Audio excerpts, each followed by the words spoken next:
ندیم افضل چاند صاحب،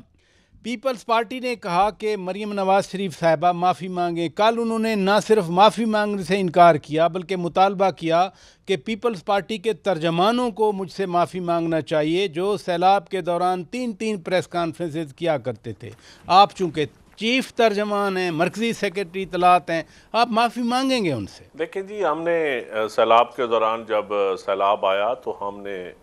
چیئرمین بلاول بھی آئے اور پیپلز پارٹی نے بھرپور جتنے تک ہم چنیوٹ، سرگودا، منڈی پاؤدین ہمارے اپنے ضلع میں آئے، ہم جو سپورٹ ہو سکتی تھی ہم نے کی اپنی عوام کی۔ پھر ساؤتھ پنجاب میں سیلاب گیا تو وہاں کیونکہ بہت زیادہ تباہی مچی ہے، جب قصور چیئرمین صاحب تشریف لائے تو انہوں نے کہا کہ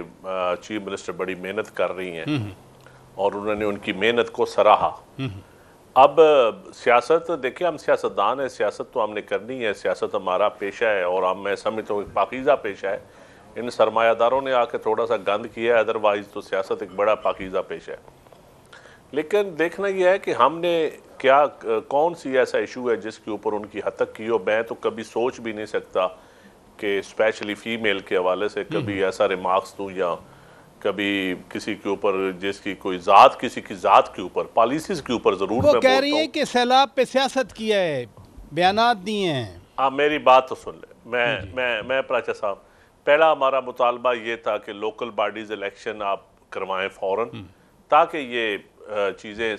کلیئر ہو جائیں۔ ایسے ڈیزاسٹر جو آتے ہیں، سیلاب، کبھی زلزلہ، یہ آپ بابوؤں کے سہارے پہ نہ چھوڑیں اس عوام کو۔ یہ جو سسٹم ہے، ہمارا بیوروکریٹک سسٹم ہے، یہ کولیپس کر گیا ہے۔ یہ گورا نظام بنا کے گیا تھا، یہ ڈاکٹر صاحب بھی بیٹھے ہوئے ہیں، میڈم بھی بیٹھی ہوئی ہیں، ان سے پوچھ لے گورے کے دنیا کے کسی ملک میں یہ نظام نہیں ہے۔ تو یہ سوائے وکٹمائز کرنے کے یا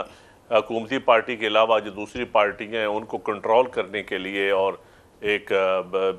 قسم کا روب ڈالنے کے لیے یہ استعمال ہوتا ہے، ادروائز یہ ریفارمسٹ سسٹم ہے ہی نہیں، نہ اس میں ریفارمز ہو سکتی ہے، نہ اس میں آپ ڈیلیور کر۔ دوسرا،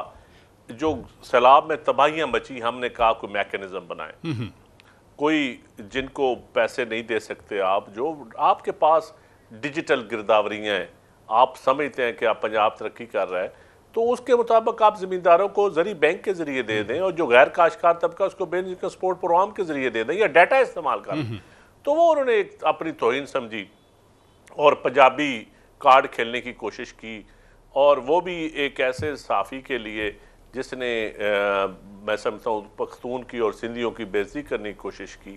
اور بہت حد تک امیز رویہ، اس پہ ان کو نہیں کرنا چاہیے۔ وہ اگر ان کا پورے ملک میں یس اور نو میں بتائیں، آپ معافی مانگیں گے کہ نہیں؟